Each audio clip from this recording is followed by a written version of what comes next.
Privyet. I don't know any Russian except Privyet, Spasibo, Bivu, Koshka, Vodka, and Mishka, and Babushka, yeah. And that's it. That's all I need to know. So this is going to be in English, this presentation, although it is being translated as well. So if you need English translation, there's some kits outside. This talk's going to be about an hour long. I'm going to be talking about Unity 5. I don't like PowerPoint at all, so I'm going to do a lot of stuff in Editor, and I'm basically going to build up an environment with lighting, with reflections, with audio, with characters running around and things, basically in front of you and explain what I'm doing. So by the end of it, I should have a playable thing. Is everyone okay with that? Da or niet? Da. Da, cool. Okay. Out of interest, put your hand up if you're a programmer. Where you write code, copy-paste code. Okay. Put your hand up if you're a 3D artist. Okay. 2D artist. Okay. Audio. One audio person. Oh, okay. Who works in Q&A? Quality assurance. Technically, everyone should put their hands up, but okay, that's fine. Put your hand up if you don't know what video games are, Unity or anything. You just thought this might be quite fun. Yes, okay, I recognize you. Okay, that's pretty cool. Normally there's one sort of person at the back. Okay. So my name is Andy. This is me cosplaying as Mario. I showed this photo to someone from Intel, and they said they still program on that keyboard. So by that, you can probably guess my age. So I'm a Unity evangelist. My family thinks I am a part of a cult, and I'm like Tom Cruise, and I'm a Scientologist. So they think I do stunts, which is definitely not true. So basically, I look after Unity developers in Europe, Middle East, Africa, Iceland, Russia, and sometimes America.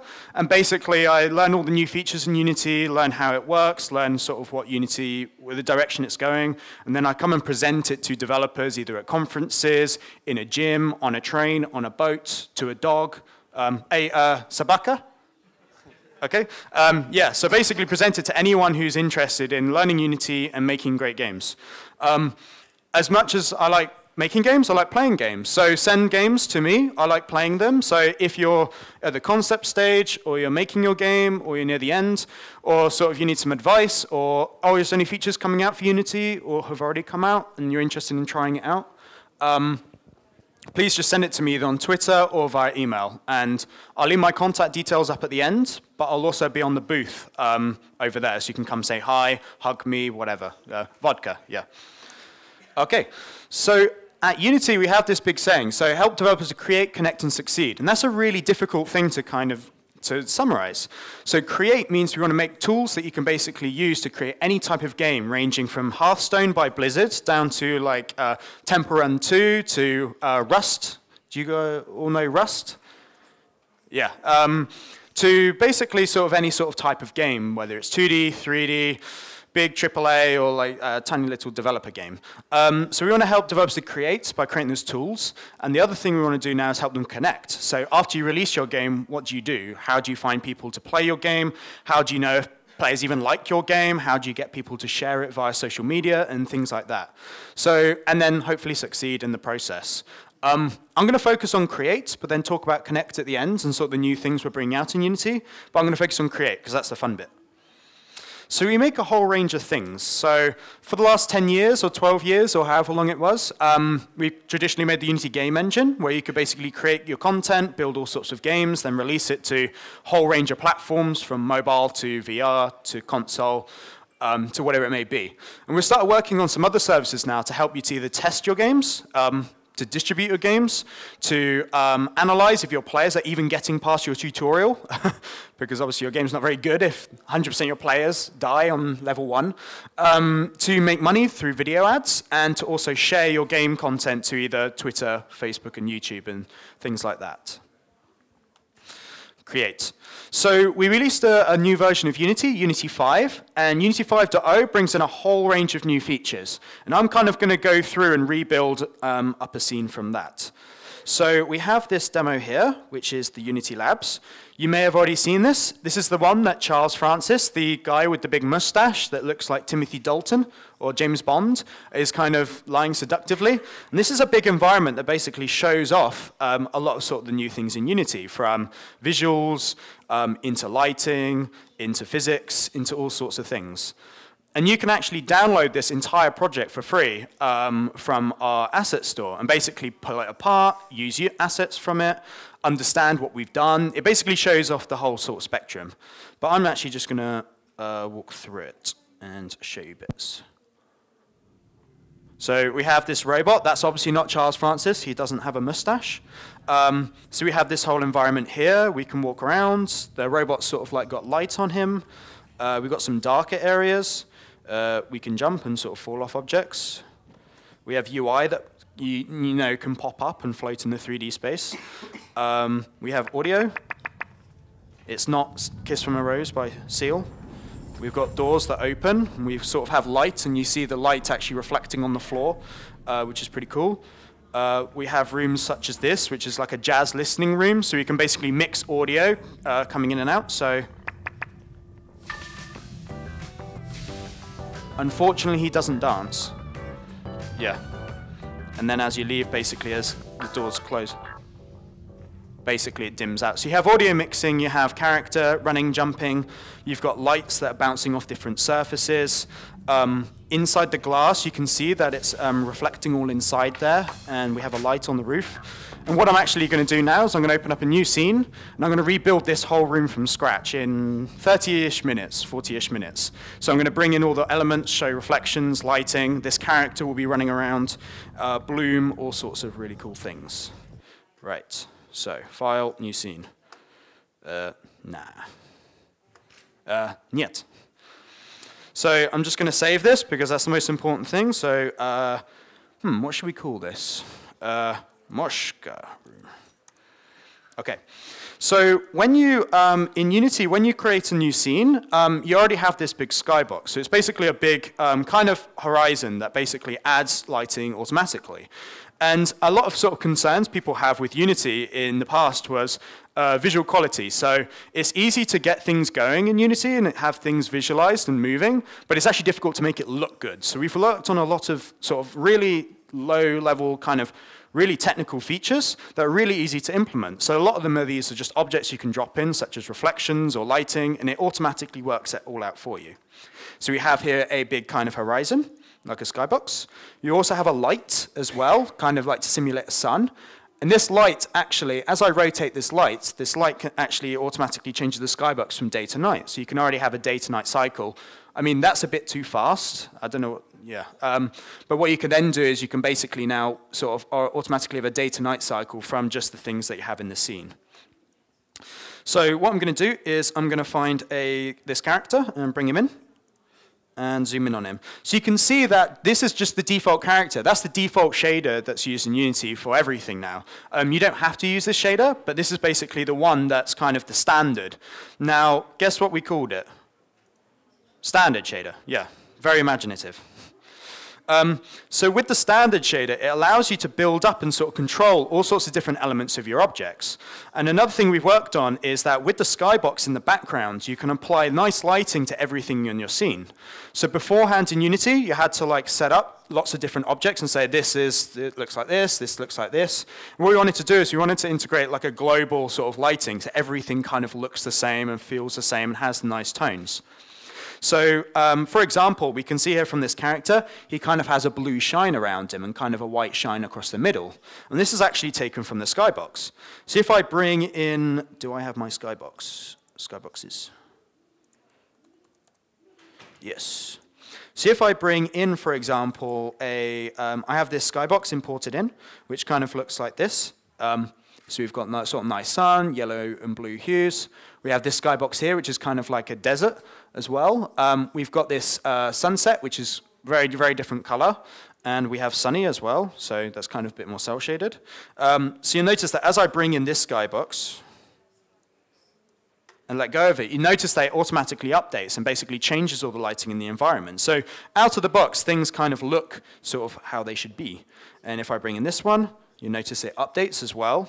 If I bring in the, not that one, the sunset, everything's going to change to have like that darker red hue. And you can notice he's got all nice red highlights around him. If I bring in sunny, he's then going to look all blue and things like that. And this works for all the objects. So rather than going to my, let's name him something. Someone think of a name for him. Anyone know any names? I heard Ivan. Okay. Ivan Devgam. Okay, Ivan Devgam. So I'm going to leave Ivan there. I'm going to go back and set up all his sort of lights and his glow and sort of his metallic armor. And next thing I'm going to do is I'm going to import in an environment. So this is an environment that is that big listening room, and it's a series of corridors.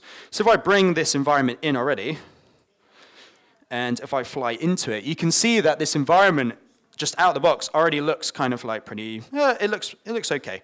So you can see here we have a series of corridors, and we also have that listening room in the middle. So just out of the box, it's automatically using the lighting from the skybox, and everything's kind of the same tone.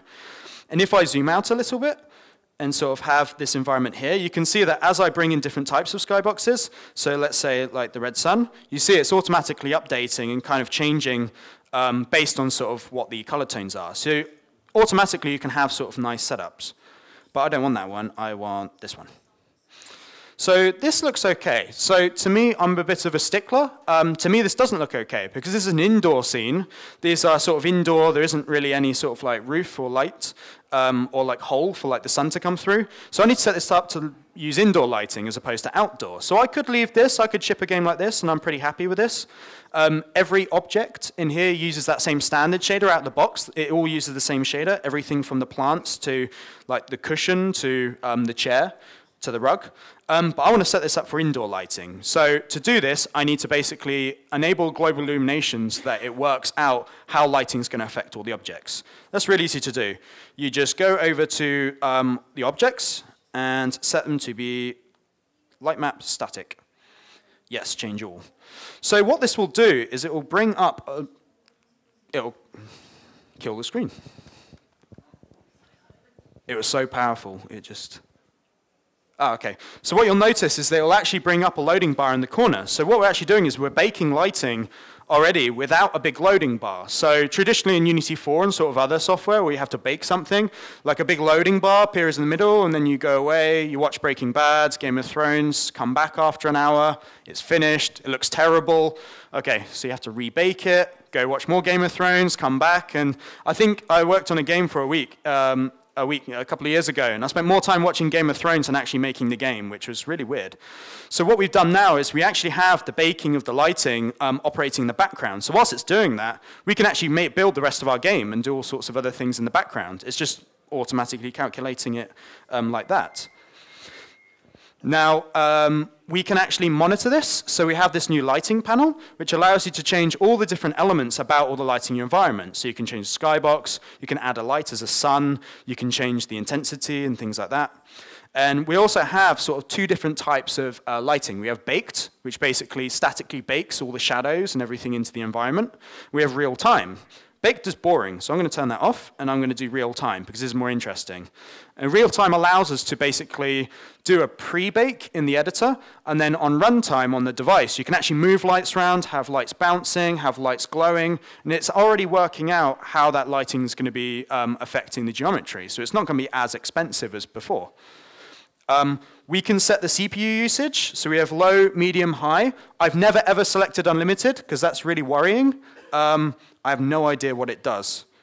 So I'm going to select high, and I'm going to set something really low. So you can actually see that with a resolution of 1, which is really, really low, like I'd say the typical recommended is sort of 20 if you want like sort of, you know, pretty good lighting. 1's really low, but I'm going to show you that even with 1, you can make things look really nice. And you'll notice that it's going to bake in the background at a high setting. So because it doesn't lock up the editor, I can actually do all sorts of things. So I can actually click play and actually test my game whilst it's baking the lighting in the background. It doesn't actually stop you from working. So anyone who runs a team of developers, developers can no longer complain saying, oh, I'm waiting for the lighting to bake. You can keep them working. Yeah. So whilst it's doing that, I'm going to go back to even, and I'm going to set something up.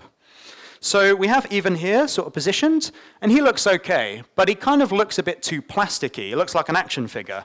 And you remember in the demo when I was walking around, he had green lights on him, he kind of had like metallic body, and he was reflecting everything. So I'm going to set that all up. So if I select Even, or Ivan, you'll notice here, in the standard shader, we have a whole bunch of values to set up, and you can basically plug in and customize and control sort of all these values. Now, when we created the standard shader, it uses a physically based rendering sort of workflow for artists in Maya or Max to create all their textures. But we didn't want to restrict it to just really shiny metallic objects. We want it to be very general. So for example, inside this room, the carpet, the leather couches, basically everything in this room, even that magazine of jazz music, uses the same shader. And it's basically been made so you can use it for metallic objects, but you can use it sort of for any sort of type of material that you want. You can use it for carpet. You can use it for blue tack, whatever you want. And the reason and how we did that is we incorporated sliders. Who likes sliders, by the way? Every time we talk to Unity developers, they will say we want more sliders. So we're giving you more.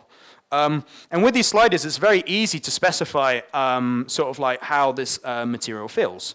So we have, if I turn down the smoothness but increase metallic object, you can see that he's instantly going to become really, really metallic.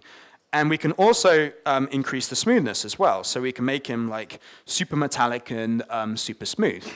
We can even do something really radical and increase all the metallicness, all the smoothness, and set him to be white. So now he's basically a walking mirror, like that. So you can basically, with these sliders, you can define how metallic an object is. For example, this cup isn't very metallic, whereas this microphone is going to be quite metallic. And you can define how smooth an object is. So this cup is quite smooth, but this microphone isn't that smooth at all. So you can basically sort of like customize and sort of control how smooth and how metallic an object is. Really, really easy. Slider. It doesn't get easier than a slider. So I don't want my character to look like this. I want my character to actually sort of have different textures.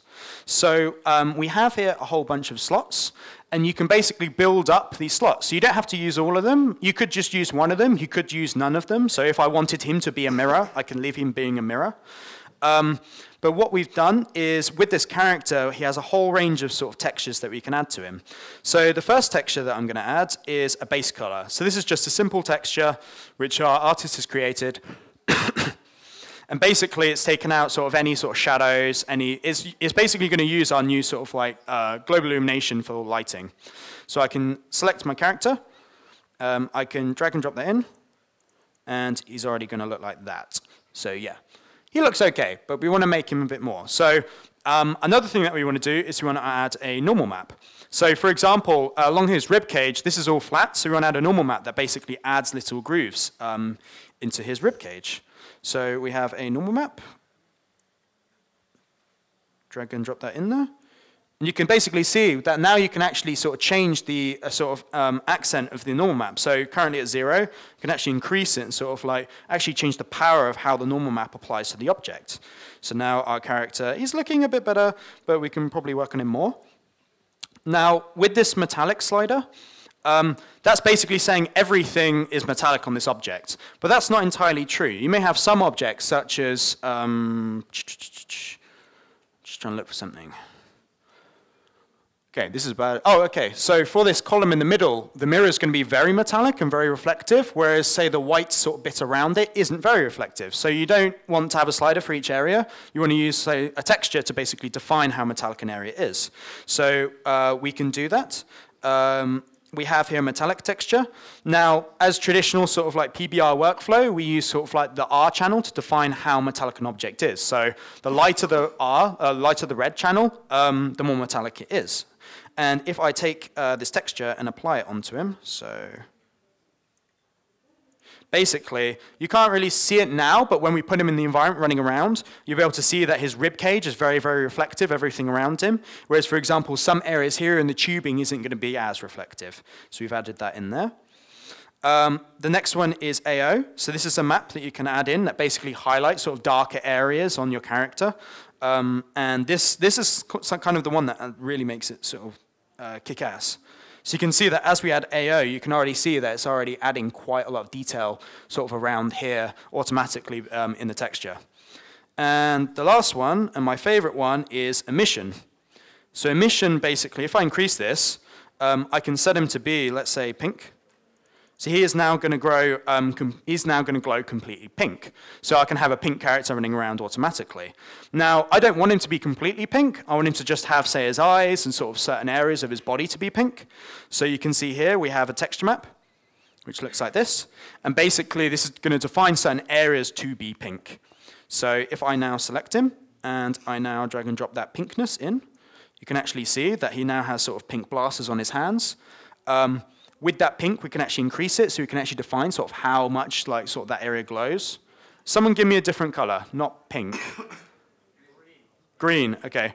People normally say white, black, or pink. And then I did this to a room of artists, and someone said white, and then there was a huge debate for half an hour if white was a color, and yeah, it was really horrible. So I'm happy everyone here is a programmer.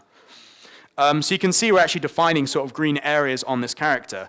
So our character, just from that one material, which is one pass to the camera, so one draw call, basically is going to build up and looks already pretty kick-ass already. And you'll notice that as I was doing that and building it up, our lighting's baked in the background. So yeah, you can already sort of test your game and sort of build other different areas with that. So let's go back to our listening room and let's zoom in. So even though it's baked all the lighting, there's something that's kind of still annoying me, and that's partly because it's reflecting the skybox. I don't want an indoor room, say this room, to reflect in the sky outside, because this room, you can't see the sky outside. So what I can do is I can go to my lighting panel, and you can change all the different values with the skybox or ambient intensity and things like that. I'm going to delete that light, so no light. You can see that our environment is still using kind of like the reflection, and I'm going to turn that reflection intensity down. Now, one thing you've noticed that as I've turned this down, it's a bit dark, but some areas are still lit up, and that's based on that emission texture. So you know when I changed the emission and basically things glowed, it's kind of like that. So you can actually light your scene using just purely textures if you want to. So if I select this object here and set it to be, you guys like the color green, and then increase green, you can see that from the increase of this emission, this environment's already being lit. That's with no lighting in my environment. You can already light sort of some areas. I'm going to make this look a bit better later on, but first of all, let's play with this room. So this room has no lighting. So because now we've baked how the real-time lighting bounces off of objects, I can now go to Game Objects, Light, Point Light, and because it's Unity, it never is where you want it to be. Yes, everyone laughs because they go through this every day. I know I do. And yeah, typical. Is that all lined up? Yeah, cool. So if I fly into my environment, so we have a light, and I want this light to be seated where the chandelier is, and let's put it up there. Let's put it a bit higher. So this light currently is quite weak, so I can increase the intensity, but we have a new sort of slider, and that's bounce intensity. So bounce intensity defines how much this light bounces off of objects. So if you think any light, so these lights up here, you can see the lights are going to come down, and if I put my hand near it, it's going to bounce off of my hand onto different surfaces. So for, I know we have free swag, but for some free swag, can anyone guess how it determines how it bounces off of an object? Which slider? Pardon? 7. No. It's based on the smoothness slider. So every object has a smoothness. So if it's really smooth, it means it's going to bounce off of the surface quite a lot. Luckily, this environment's very, very smooth. So if I increase the bounce quite a lot and sort of increase up the intensity, just from that one light, we're already sort of going around. I mean, this is lit by green, but it's basically being positioned to bounce off of different surfaces. Let's set it to be hard shadows. Now, that's a bit too intense, so I can tone that down and basically tone down the intensity. So we can have just this light in the middle there. It's coming down onto these surfaces and then bouncing all around inside this room. Now, this is really tricky to see. So our developers worked on basically kind of a way that you can visualize how the lighting is bouncing off different surfaces. So onto your scene view, if I go down, you can view all the albedo in your scene. So this is just what all the textures look like with no lighting, no normal maps or anything. That can be quite useful. You can view our specular. So if you, for example, you've colored your sort of surfaces to be reflective of, say, yellow or gold or blue or whatever it may be, you can view that color there. Smoothness. So do you remember that smoothness slider between 0 and 1? 0 being not smooth and 1 being very smooth. That's the same here. So if it's black, it's not smooth. If it's white, it means it's very smooth. So the rug's not very smooth. It's quite rough, whereas these surfaces are white. And we can also view all the normal maps, and this actually looks really, really trippy. Another thing that you can view is a radiance. So this is basically how your lighting is bouncing off of different surfaces. So if I set my light to be, someone give me a different color. Blue, okay, I'll go blue. So if I change it to be blue, you'll notice that as I change my bounce intensity, so that's no bounce at all, it looks really, really boring. As I increase my bounce intensity, you can actually see how it's in this environment, bounce, bounce, bounce, bounce, bounce, and bouncing out.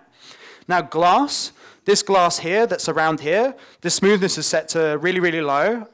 So basically, or using a different shader, so you can see that it's actually keeping all the bounces within the environment. So basically, from this one light, you can actually light up sort of like the whole scene, and that's sort of really effective. So let's go back here. And now everything looks really creepy and dark. So let's tone that up a little bit. Actually, let's make it white again. Whoever said blue, yeah. Wasn't an artist. So that's really nice, and we have the specular sort of bouncing off there. But another thing that I really want to do is I want to have reflections in my scene. So do you remember beforehand I was using the skybox to reflect everything? What I need to do is I need to place reflections sort of in my scene, saying this is reflection, this is reflection. I'm going to bring Ivan down. Where is he? Okay, cool. And because it's Unity, it never is where you want it to be. Typical. And let's snap him to the floor. Okay, so Ivan's going to sit there. So we want basically this room to reflect. So you see here this sort of this vase. I want that to reflect the environment around it. I want these sort of orbs to reflect it, because if you remember, these are very, very smooth, so they're going to reflect everything. And this is really easy. So we tried to come up with something really complex as reflections, as simple as we could, so you can customize. It's as simple as basically adding a reflection probe into your scene. But of course, it's going to turn into sky. So I need to select my environment, go down here, set it to be reflection probe static, yes. And this should automatically update.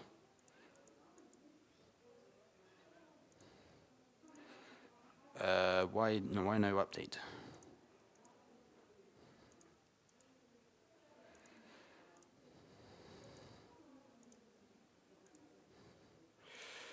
It's typical. You do it 100 times in your hotel room, and then you do it in front of more than one person, and it doesn't work. Okay, let's turn that off, and let's add a new one.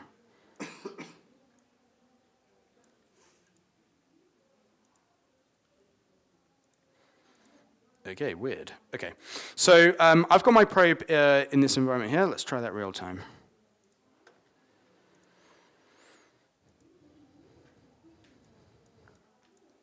Okay, let's try something drastic.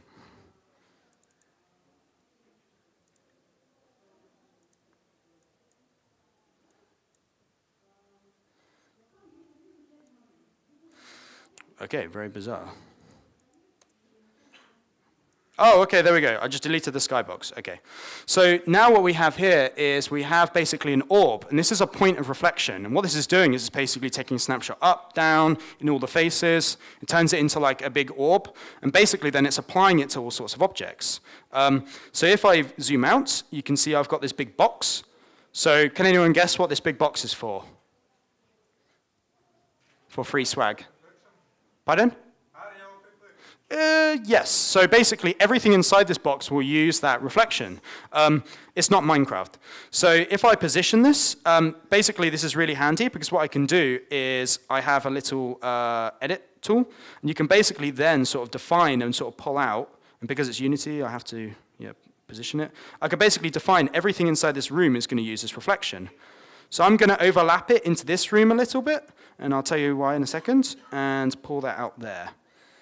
And if I view down, I can then basically define that this room is going to use that reflection. Let's zoom in. Okay, so you can see here that's using all that reflection.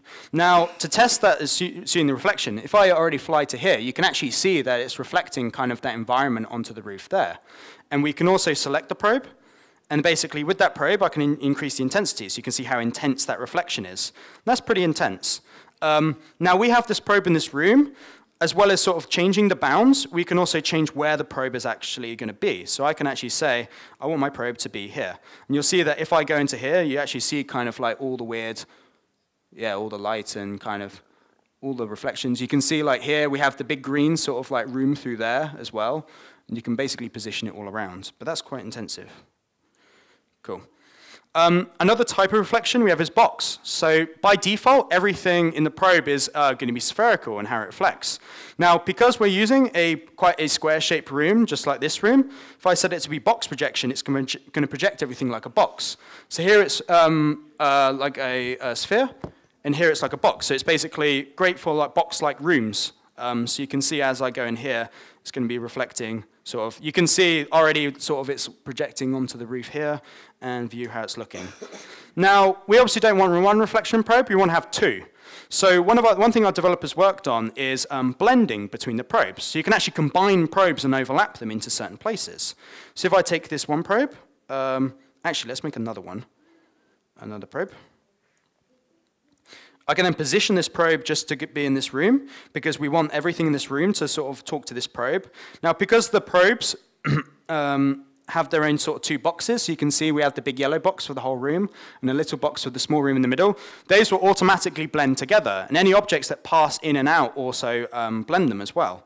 So if I select the box that's in the room, I can say this box increase its intensity, so you can see it's really intense, a really intense reflection in this environment, whereas the probe out here isn't as much.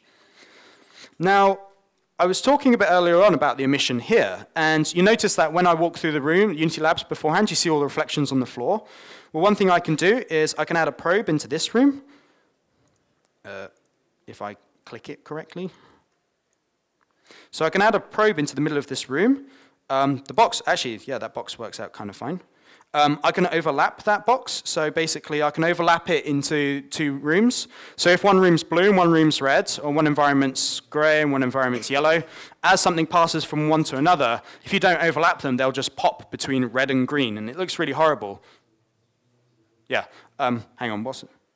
It looks really horrible, whereas if you overlap it as it passes through from one to another, it will basically blend between the probes and blend between the reflections. And you can see in this room, if I tone that down to be like 1 or 2. Now, because it's a box-like room, I can take this probe, make it reflect like a box, and you can actually see like in this room, we already have sort of the green reflections there. If I take this probe and sort of pull that out to this door, you can see it's actually reflecting that room in the background through there. And if I go to this light and select the lights, and let's make this light to be red, because that's really demonic. You can actually see like the red in this door. So it's basically reflecting all the environment. So actually for this little chunk, and you actually see in the Unity Labs demo, this room technically has no light in it. It has no objects calculating light. It's being lit by a texture. So it's actually really, really cheap to use. And same, we could place probes in these rooms. These rooms are lit by emissives. So you can basically combine both this one light in the middle here and one light here. And the really cool thing that you can do is if I take this probe and increase intensity of it a bit, you can actually already see, in the floor kind of the red in the background of that room. So it's basically overlapping all the reflections into the rooms. Pretty cool.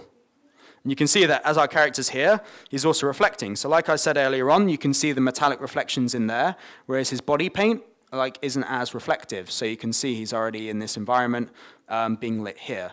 And if I pull him into this environment as well, you can already see he's got the green on him as well. So as he goes in between environments, he's picking up all these changes.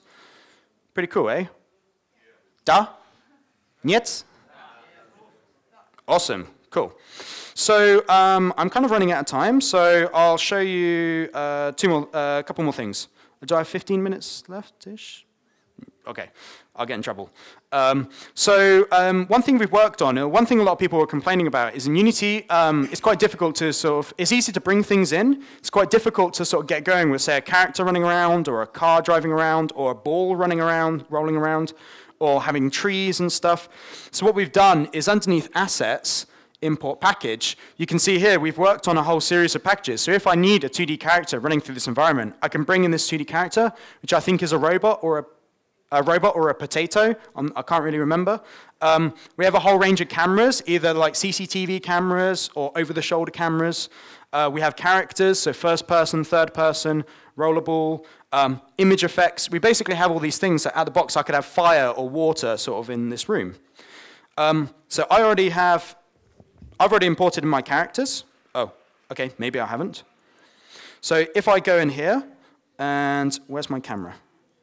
Okay, my camera's in the wrong position. So this is a neat little Unity trick. If I want my camera to be, say, like here, I can move your scene view to that position, select your camera, and go to Game Object, align with View, and the camera will now pop to wherever your view is. Yeah, that's been in Unity for years. That's not a new feature. So now that we have our characters, and if I look down here, we've got first person. So if I want to drag and drop in a first person character and then basically adapt that, you can tweak all the values. You can rip out whole sections. You can change that. If I want to put a car in and drive it around, I can do that. But in this case, I have a third person character. We have a bunch of prefabs. And I can basically take my third person character, drop in the scene. Because it's Unity, I have to reposition everything. And then automatically, I should be able to have a character in this environment sort of running around. He can run through this character as well, by the way. He can run into there. See you later. Now, now that we have this character, you can use him in your games if you want. So here, this character is called Ethan. He doesn't look that good, he doesn't look that nice, but because in Unity we have the retargeting of mechanisms, so if you import in a skeleton, which has a pelvis, and has a thigh, and then has a leg, and then has a heel and toes, basically any sort of skeleton that's imported in with this same traditional sort of like skeleton-like workflow, you can basically sort of adapt. So if I take Ethan here, I'm going to do something really drastic. So I'm basically going to perform kind of surgery and put him on him. Really, really weird. And this is really easy to do. So we have the root of our third-person controller, which has all the scripts on. I don't want to change those scripts. Really what I'm going to do is I'm going to go to all of Ethan, and I'm going to delete him. Goodbye. So we have this character here. I'm going to change this room, because this room is sort of freaking me out a little bit. Let's be blue. And you see the probes then, update in the background. So, oh, look how creepy that is. Yeah. So now that we have this room as blue, we have Ivan as well. What you can notice here is that it's now looking for, in the scripts, it's now looking for a hand, it's now looking for like a finger, it's now looking for feet and stuff. So here's what you can do. You can perform surgery.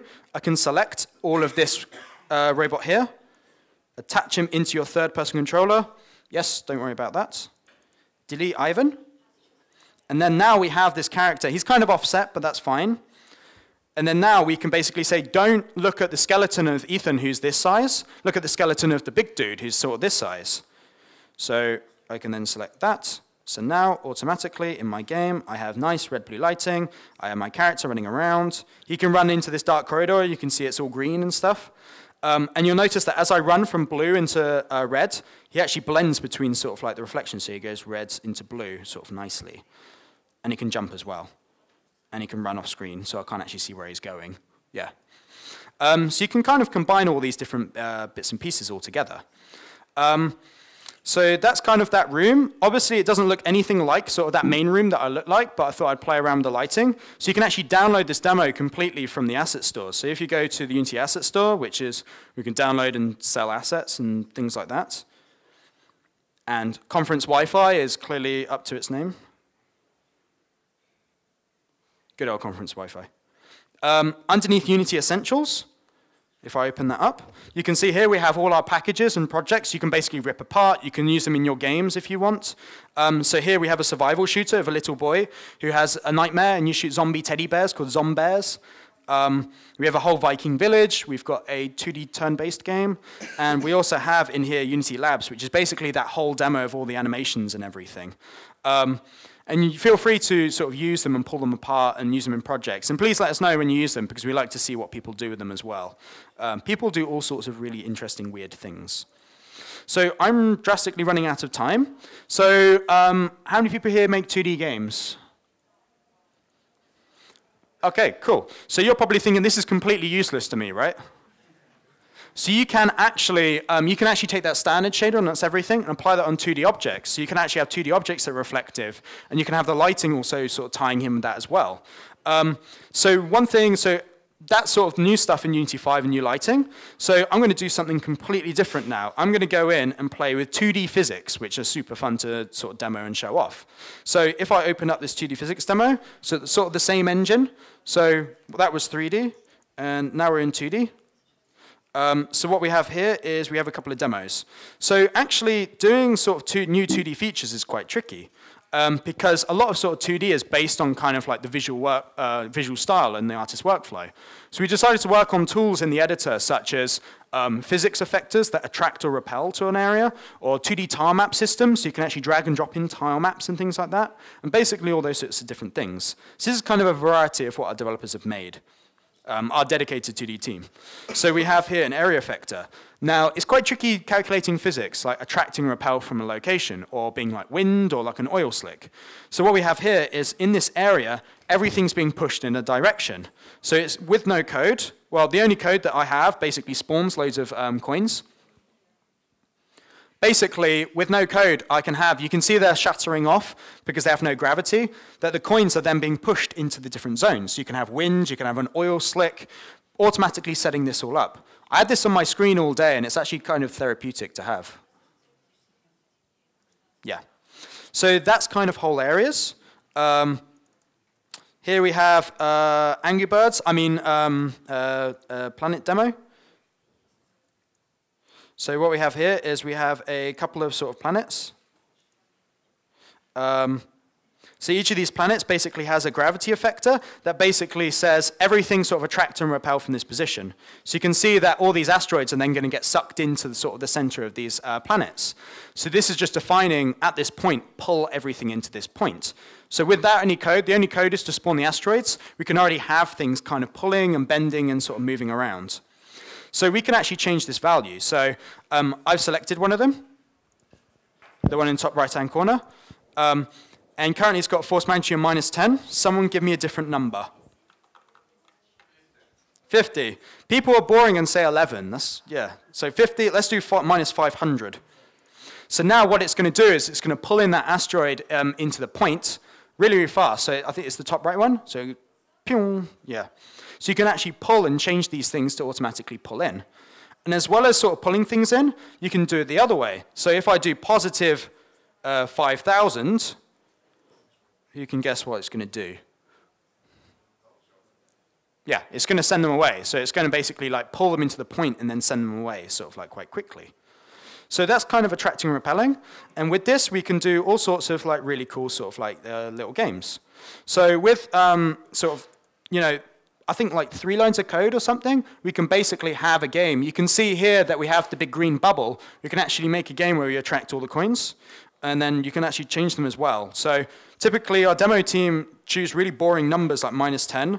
So let's set this to be like -300. Well, and then basically I can send them away. So you can see they're all kind of rumbling. So with no code, well, the only code, it's like 1 line of code to basically switch attract and repulse. It's switching a minus symbol, and you can already have a fun game, like get all the coins out of the box. So if I come to DevGam next year and someone's made a get the coins out of the box and they made millions, I'll collect my paycheck. No, I'm just joking. Now, kind of to end, so we have here, you can kind of guess what's going to happen. We have here a popular character. This demo kind of shows my, my love of Flappy Bird, which isn't very much. That guy did very, very well. So what we have here is, as well as it being continuous forces, whether attracting, repelling, or pushing, you can kind of use them like a one-shot. So what we can have here is I can actually like place, push them out. But typically that's a really boring number. So I can set this to be like 300. And what that's going to do is then when it bombs created, it's going to one-shot play the bird. Let's see where. And one thing I like to do is, rather than sending it away, pulling it in. So now it creates a black hole.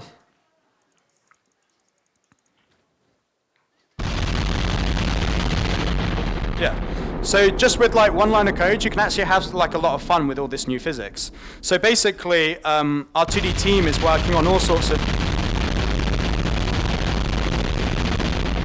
Yeah, you can do some... Pardon? The game is collectible. Yeah, collectible. Yeah, not Flappy. So basically all these demos you can basically download and play with, and that's kind of like a variety of things.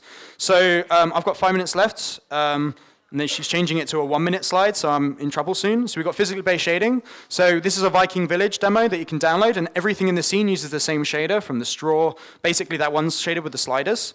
We have the standard shader. This used to be called the Uber shader, but they changed the name because I don't know why.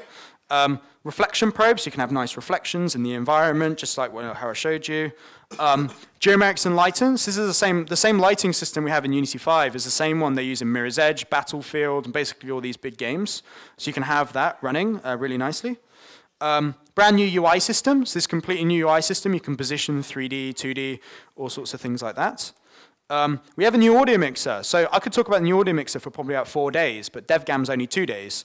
So that allows you to mix different audio tracks, echo, sort of have different sort of like fades between one thing and another. It's really, really cool. 2D physics as well, which is pretty awesome. And I'm running out of time. So rather than me doing sort of last couple of slides, I'll show you like a really, really quick feature. So we have here the game. We have here this stats panel, which basically shows we currently have 4 draw calls. That's kind of useless because you don't really know, is it like lighting, is it like UI, what are these draw calls? So our developers, they made a new tool called the Frame Debugger, which basically allows you to have a drop-down list of every single draw call that's taking place in your game. So if I close these tabs, so I can actually see what I'm doing. Resize it. So you can see here we have a list of basically every draw call that's being rendered, whether it's a shadow, whether it's UI, whether it's 2D, whether it's image effects. We have a slider because everyone loves sliders, so you can actually see like our game sort of like piece through. So you can see it's going to draw the sky, and then it's going to draw these because they're dynamically batched. It's going to draw the birds. It's then going to draw the floor. And this, you can basically scale this up to actually see what's kind of in your game and what's slowing it down. It doesn't tell you exactly how to optimize your game, but it's kind of in the right step, I guess. And yeah, I have 1 minute left, right? 3 minutes, okay. So that's just 5.0. That's kind of just the new features. So we've got new visual tools, reflection probes, lighting, audio mixing, frame debugger. I showed that to a guy in Sweden, and he started crying, so that was pretty cool. And my boss was there, so he added it to my year review. We have loads of new animation sort of features, 2D physics, UI system, 3 exclamation marks for how many years it took to make. Thousands of other updates. We have a 57-page document on everything we released in 5.0 alone. And we have also done, as well as on the front end, back-end optimizations. So iOS Metal, you just tick a box. ILTCPP, which is our new sort of compiler of things from Unity into native C++. So you can write C#, which is cool, and then compile it to directly C++, then put it to a platform. Whole bunch of other bits and pieces. It's free to build to all these platforms as well, including WebGL. And we're also working on the new 3DS, the new Nintendo 3DS. I think we're the only company outside of Nintendo who actually supports it, like with an engine or a framework, which is really cool. HoloLens as well, so we support the HoloLens. That's going to be really badass. DX12, and probably a toaster, because we're kind of going to run out of games consoles eventually. And we're working on these new services as well. I didn't have a chance to talk about them, but they allow you to test and automated like testing and building your games. So you don't have to use iTunes Connect for TestFlight anymore, thank God. Analytics, video ads, recording and sharing gameplay. And as well as on all that stuff that's available now, working on more stuff. So we have a whole brand new networking system, so you can have like iOS, multiplayer against Android, multiplayer against desktop, multiplayer against consoles. And that's going to be really easy to set up. And you can basically just drag and drop in and have networking games. We're working with Oculus as well, so basically integrate VR directly into the engine. SketchUp file importer, bug fixing optimizations. We have a whole range of other bits and pieces. And that's kind of the end of my talk, and I've got 0 minutes left. So create awesome games, click to build everywhere, connect with everyone, and make badass games.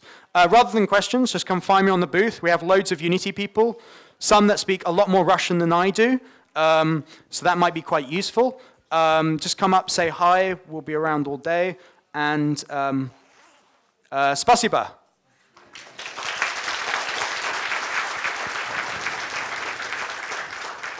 And that's 0 minutes now. We have time for a couple of questions. Oh, okay.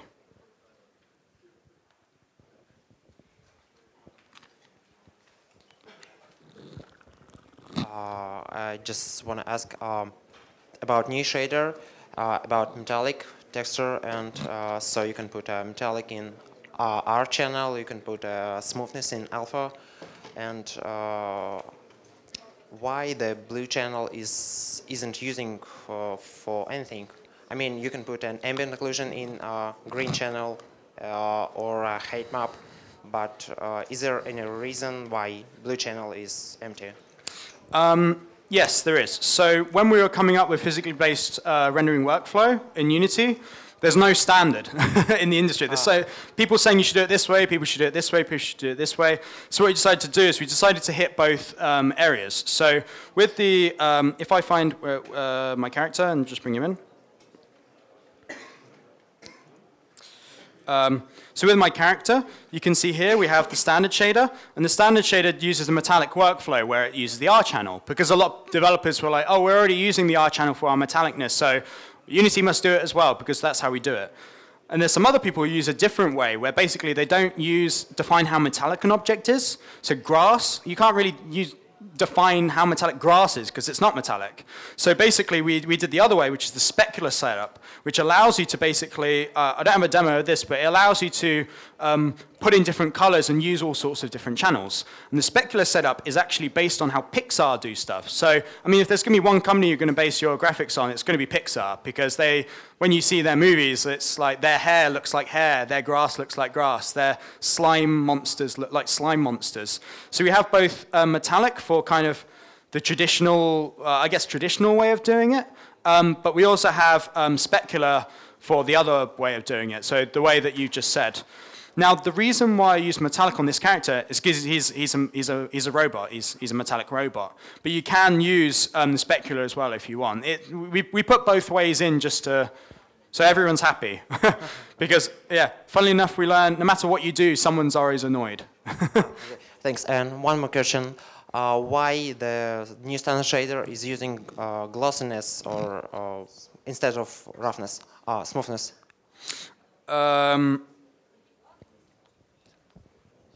Well, so so that metallic slider is roughness. Yeah, sorry. Yeah, it's just not, we didn't have room for roughness. Yeah, so that is basically defining how metallic, how rough an object is. So you have kind of best of both worlds. Yeah, we haven't added that there because otherwise it would overlap the text. I know that's a really bad excuse, but yeah.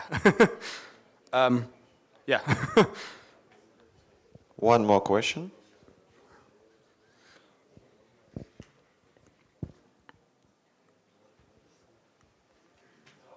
Hello?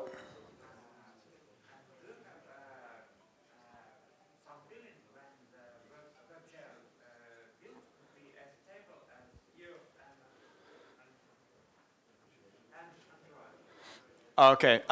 So some people didn't hear that. That was when does the WebGL build will be as stable as the web player plugin.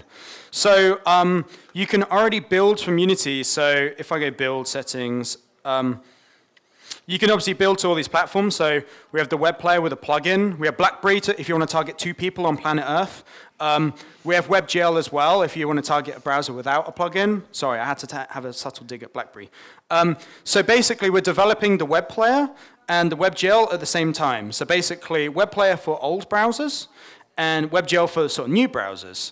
And kind of at this point, we're in this transition period. And this is like what, you know, when consoles go for PS3 to PS4, you're in that weird, do I buy it, do I not? We're kind of in that period. Because for WebGL to be fully sort of grown, we have to wait for like Mozilla, Google, Apple, and Microsoft to, you know, support WebGL more and for all the technologies to get faster. So we kind of have to wait for them, but we're working on them basically to make our WebGL as optimized and as good as possible. I would say that we're going to develop them in tandem, and then WebGL is better, or even to web player, we'll kind of drop the web player and then focus WebGL, but that there isn't really an ETA. Like, I'd like to think maybe sooner rather than later. Sorry. Okay, thank you. Thank you, Andy. We have out of time, so let's thanks for the Andy.